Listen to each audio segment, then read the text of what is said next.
Hello, welcome to our channel for probability and statistics. In this video, we will talk about statistical inference on intercept in a linear regression model. So we know linear regression is a model just used to illustrate the relationship between independent variable x and dependent variable y using an equation with the parameter beta in a linear type. So this is the real relationship between x and y. So we just use the notation mu y given x equals beta 0 plus beta 1 times x. So here mu means the given value, the mean value of y given x. So for each x, the y variable here may be random. So that's why we add the random term. So in the real relationship, the random term is epsilon, follows standard normal distribution with variance sigma square. And this line y hat equals beta 0 plus b1 times x. This is the linear regression line because we never know the real line. See, we only can estimate the real line using this linear regression equation. And this term ei in formula represents the error term between observed value and the fitted point on this line. So using the least squares method, we can get the point estimate of the b0, which is the intercept of the linear regression line, and the slope b1. So just coming from all the x and y value, here y bar, x bar, the mean value in a sample. And there are several useful notations in the regression model. So we can recall SXX is the sum of square of x with respect to its mean value. And similarly for the SYY and SXY is the sum of the cross product of x and y with respect to their corresponding mean value in the sample. So from this notation, actually the point estimate b1 equals sxy divided by sxx.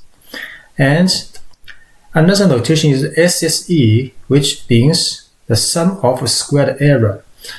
If we look at previous figure,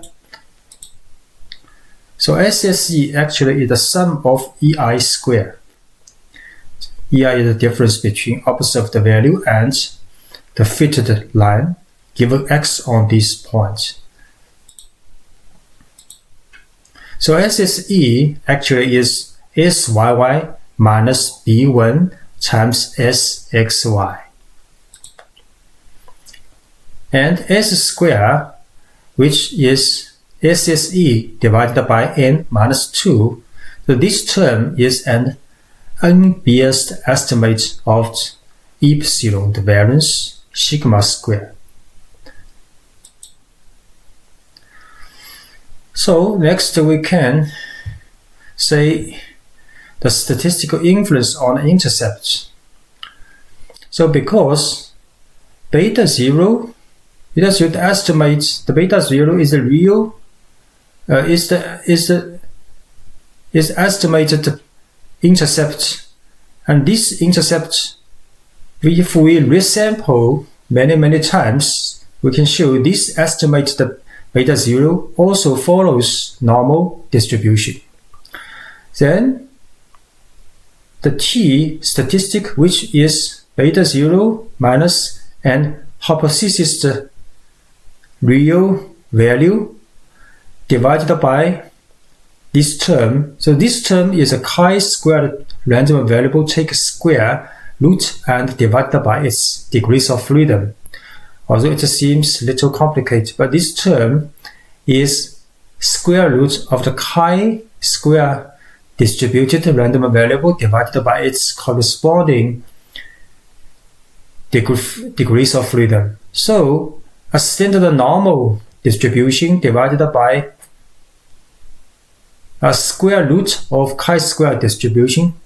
So this term follows t-distribution with n minus 2 degrees of freedom. So we can construct confidence interval from this term. So next we show the confidence interval from beta 0 for the intercept.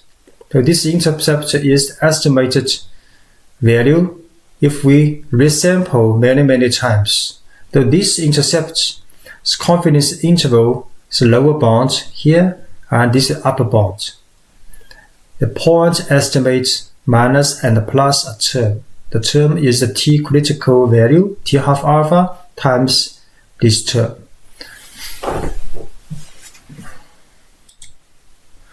So then an example, find 95% confidence interval for beta 0 in the regression line. So this estimate and the mu y given x, beta 0 plus beta 1. We focus on beta 0 here, and from this table. So first, from the notation and the formula, we can get sxx and s is the square root of s square, and sigma xi square, and b0, the point estimate for the intercept. Then we can, from t-distribution table, find the t-critical value for 0.025 because we want to get 95% confidence interval. So alpha is 0.05, so t half alpha is t 0.025. And for 31 degrees of freedom, this critical value is 2.045. Then we fill all the items in the confidence intervals formula. We can get the estimate for the intercept confidence interval is between about 0.21 and 7.44. So you can see this confidence interval does not cover 0, so which means estimate of the intercept is not 0, which means that beta 0 is significant. So if this confidence interval covers 0, so which means it is possible that the beta 0 equals 0. So in this case, this linear regression is called regression through the origin. But actually in this example, it does not through the origin because there is an intercept of this regression line.